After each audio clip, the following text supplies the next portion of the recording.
Hello friends, this is Smiley Handa from Future Builders. Today we'll be talking about the listening module. There are many queries I'm getting across. Students are getting the same score over and again after multiple reattempts in the listening module of PTE. So we'll check here today. Is it easy to get desired score in PTE listening? If not, why it is difficult for you guys? And I will be telling you here how to attempt it in a correct manner so that quickly you will get your desired score. Plus, if you will get good score in the listening, which all are the other modules that will be credited. So without wasting time, let's quickly start. In listening module, we have many item types. 8 item types are here in the listening module, but out of these 8 item types, there are only 4 item types which actually carries the maximum weightage. And if we are good in that 4 item types, 100% our listening module will be cleared. Fine. Though your requirement is 6 each, 6.5, 7 or 8 plus, 79 plus. Fine. So please pay attention. In the listening, we have 8 item types. First is summarize spoken text. In summarize spoken text, there will be a lecture. Speaker will speak one lecture simultaneously. We have to make notes while listening to the lecture.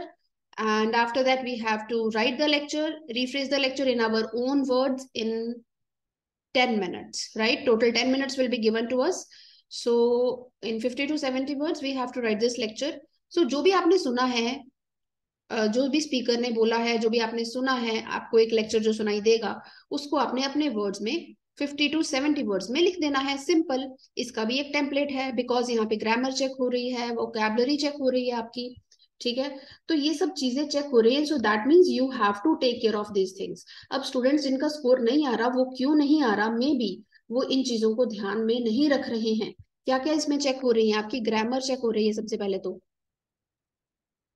ठीक है, उसके बाद आपकी vocabulary check हो रही है. ठीक है, स्पेलिंग्स चेक हो रहे हैं आपके.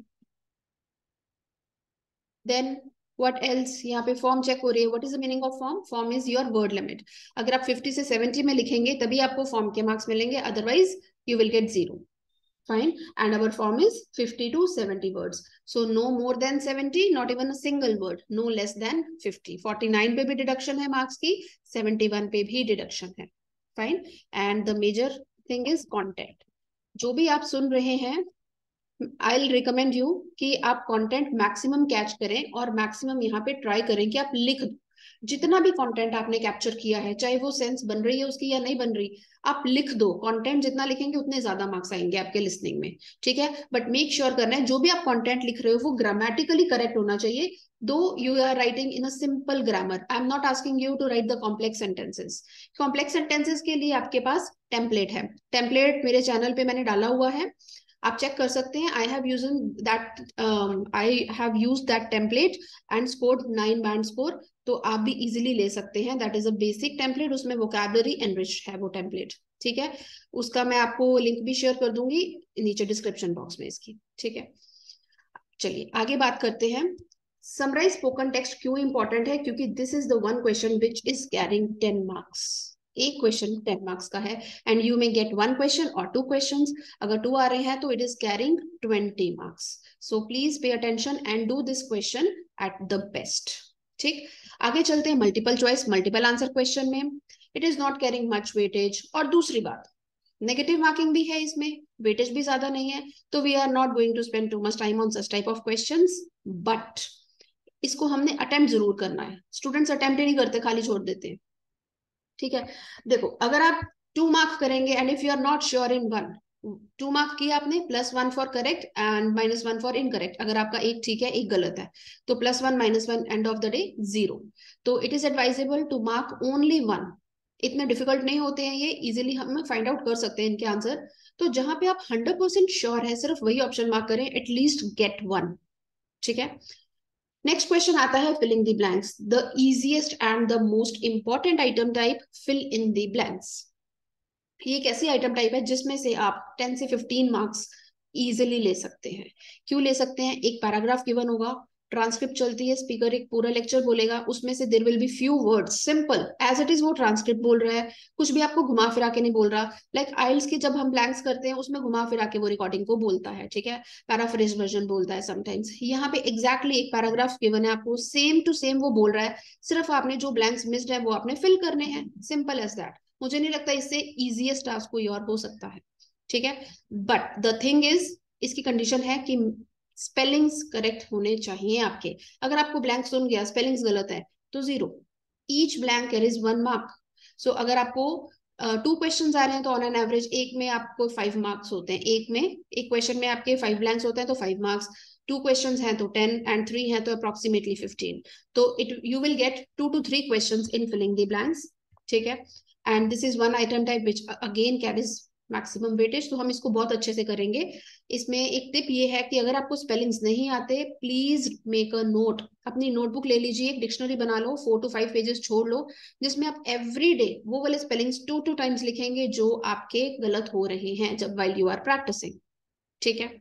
नेक्स्ट आइटम टाइप आती है highlight correct summary. Highlight correct summary only 1 mark, not of much weightage. इसकी भी मैं एक वीडियो बना दूंगी सेपरेट कि हम इसमें क्या हमें प्रॉब्लम आती है और उसको हम ओवरकम कैसे कर सकते हैं, ठीक है। चाहे 1 मार्क की एटलीस्ट, फिर भी एक स्ट्रैटेजी से अगर हम फटाफट कर सकें तो it will make sense. Multiple choice single answer questions 1 number का ही है, बहुत स्मॉल स्मॉल ऑप्शंस होती हैं, इजीली कैच हो जाती हैं। अटेम्प्ट जरूर करना है because there is no negative mark. अगर आप लगा दोगे रैंडम भी एक हिट कर देते हो तो 50% चांसेस तो है ना शायद ठीक हो जाए, ठीक। So never left any option unmarked. Select missing word आता है 6। सेलेक्ट मिसिंग वर्ड में क्या है, वैसे exactly same to same lecture चलेगा जैसे बाकी क्वेश्चंस में चलता आ रहा है, ठीक है। लेकिन यहाँ पे द लास्ट वर्ड और the group of words will be replaced by a beep. So we have to fill the most suitable word in that beep, in that dash, out of 4 given options. तो इसकी understanding बन सकती है, अगर बन जाती है आंसर मिल जाता है, वेल एंड गुड, नहीं बनता completely okay, don't worry, 1 mark का ही है, 1 से 2 क्वेश्चन ही आते हैं हमारे पेपर में। Next item type, very very very important item type, highlight incorrect words. Highlight incorrect words में हमने क्या करना है, again one paragraph is given, speaker बोल रहा है, and but there will be few words that the speaker will speak incorrectly and just we have to highlight that incorrect words. On an average एक question में कितने highlight incorrect words होते हैं, 4 to 5, and again you are getting here कितने questions आते हैं, 2 or 3 questions आते हैं आपको यहाँ पे भी, ठीक। सो 2 और 3 क्वेश्चंस भी आ रहे हैं, हाईलाइट इनकरेक्ट वर्ड्स है, तो दैट मीन्स 10 से 15 नंबर का आपके जो मार्क्स हैं वो यहाँ से आ रहे हैं। सो मेक श्योर करें कि जो जो इंपॉर्टेंट आइटम टाइप्स हैं बहुत अच्छे से करें आप, ताकि आप इजीली अपना डिजायर्ड स्कोर ले सकते हैं, ठीक। And last is right from dictation. Right from dictation is one item type which carries maximum weightage. This is our jackpot, simple as that. Jackpot होता है ना, लॉटरी निकलती है, ये वो है, ठीक है। तो राइट फ्रॉम डिक्टेशन में क्या करना है, speaker will speak 1 sentence, you guys have to write that sentence exactly as it is.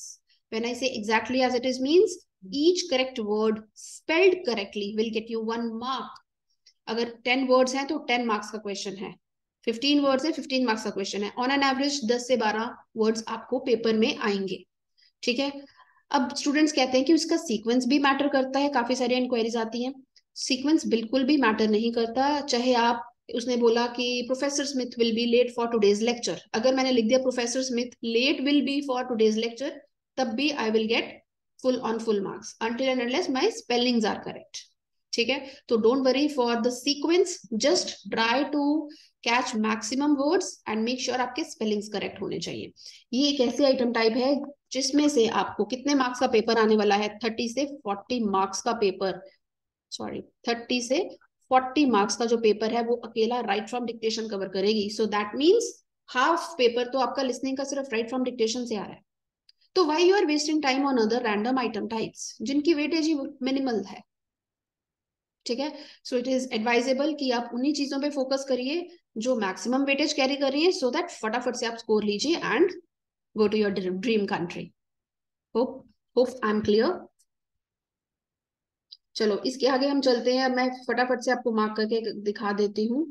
कि और कौन सी आइटम टाइप्स हैं, आई विल हाईलाइट कि कौन सी आइटम टाइप्स हैं जो इम्पोर्टेंट है. I have highlighted it. You can make a note in your notebook.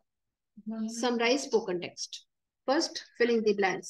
Next, highlight incorrect words and write from dictation. 4 item types हैं जिन पे हम majorly focus करेंगे and after that we have to perform well in the exam. और actual में आप करेंगे perform because हमने major item types पे ही focus किया है. हमने जो कम weightage की हमने उन पे focus नहीं किया. ठीक है. इसका ये मतलब नहीं कि पेपर में हम छोड़ के आ जाएंगे या उनकी प्रैक्टिस नहीं करेंगे. प्रैक्टिस करेंगे लेकिन उतनी प्रैक्टिस करेंगे जितना जिसका वेटेज है. ठीक है. तो majorly 1 3 7 8, number 1, number 3, number 7 and number 8. If you are good in these, go and book your exam will be cleared. ठीक है. अब बात आती है, अगर आपने लिसनिंग अच्छे से अटेम्प्ट कर ली है, आपका स्कोर अच्छा आया है, तो और कौन कौन से मॉड्यूल्स है, because this is integrated exam, PT is integrated. ठीक है. तो एक मॉड्यूल हेल्प करता है दूसरे मॉड्यूल को टू इंक्रीज इट स्कोर. अब अगर आपकी लिसनिंग अच्छी है तो other modules will also be credited, not only listening. Apart from listening, writing module. Writing कैसे क्रेडिट होगी? जो जो आप टाइप कर रहे हो, फॉर एग्जाम्पल आपने समरी की, यहाँ पे हमने समरी की, समराइज स्पोकन टेक्स्ट. आपने लेक्चर सुना, उसके बाद लिखा, तो सुनने को लिसनिंग में स्कोर जाएगा and after that you are writing, तो राइटिंग का स्कोर भी क्रेडिट होगा. फिलिंग द ब्लैंक्स सुन लो. फिलिंग द ब्लैंक्स में भी हमने किया, लिस्ट सुनने के बाद क्या किया हमने, टाइप किया, तो लिसनिंग प्लस राइटिंग में जा रहा है इसका स्कोर. राइट फ्रॉम डिक्टेशन में क्या किया हमने, सुना प्लस लिखा. तो these are the 3 item types जो आपका जो राइटिंग में भी स्कोर क्रेडिट करेंगी. And the best part is these are the item types which carries maximum weightage. तो ऑब्वियसली स्टूडेंट्स कहते हैं कि मैम हमारा राइटिंग में स्कोर क्यों नहीं आ रहा, हमने राइटिंग की क्लास लेनी है. बहुत सारी, अभी कल भी मुझे इंक्वायरी आई कि मैम राइटिंग का स्कोर इंक्रीज नहीं कर रहा, ओनली राइटिंग मॉड्यूल की क्लास लेनी है. आप जितना मर्जी राइटिंग में आप 100% भी परफॉर्म कर लेंगे ना, तो you will not get your desired score अगर आपका बाकी के मॉड्यूल्स अच्छे नहीं है, specially listening part. Because writing का स्कोर, राइटिंग खुद से कम को कम दे रहा है, लेकिन weightage of writing module from the listening is more. तो concentrate on the other modules equally. ठीक है. अकेला राइटिंग करने से राइटिंग का स्कोर नहीं इंक्रीज करेगा, राइटिंग का स्कोर लिसनिंग से भी इंप्रूव करेगा, लिसनिंग से इवन ज्यादा इंप्रूव करेगा. तो work on your listening part. Fine. अब रीडिंग में कैसे, जो लिसनिंग का स्कोर है आपका रीडिंग में कैसे कंट्रीब्यूट करेगा. पीछे हमने किया था highlight incorrect words, highlight incorrect words. अब हम सुन रहे हैं और मार्क कर रहे हैं, तो दैट मीन साइमल्टेनियसली हम सुनने के साथ साथ क्या कर रहे हैं, लिसन कर रहे हैं प्लस रीड कर रहे हैं. ठीक है. रीड करने से हमें पता चला दिस इज इनकरेक्ट वर्ड, तो इसका स्कोर कहाँ कहाँ जा रहा है, लिसनिंग में प्लस रीडिंग. ठीक है. This is how all modules are interlinked to each other in PT, which is why you can easily get your desired band score, though you are not that perfect in single module. So मैं ये advice करूंगी सभी students को जो कह रहे हैं कि एक सिंगल मॉड्यूल का हमने क्लास लेनी है, सिंगल मॉड्यूल पे मत जाइए. ओवरऑल परफॉर्मेंस मैटर करती है पीटी में. अगर एक मॉड्यूल आपका अच्छा नहीं भी है, उस पर तो वर्क करेंगे ही हम, लेकिन बाकी मॉड्यूल्स पे इक्वली वर्क करें, सो दैट बाकी मॉड्यूल्स के मार्क्स यहाँ से आके आपका स्कोर, आप डिजायर्ड स्कोर अचीव कर सके. Because it is integrated test, it is not like IELTS. IELTS का जो स्कोर होता है वो एक मॉड्यूल अपना मॉड्यूल में ही रहता है, यहाँ पे हर मॉड्यूल दूसरे मॉड्यूल पे डिपेंडेंट है. So work on all the modules due to which you can easily get your band score. ठीक है जी. Hope it helps. आगे भी अगर आपके इंक्वायरीज हैं please comment. I will try to come up with the next video with the question of your with your queries, I can say that. Fine. अच्छा जी, अभी हम बात करते हैं, अगर आपको मोर इन्फॉर्मेशन चाहिए तो visit my YouTube channel, that is smiley future builders, and Instagram ID is PTE Smiley. Facebook, I'm available on Future Builders page. Thank you so much.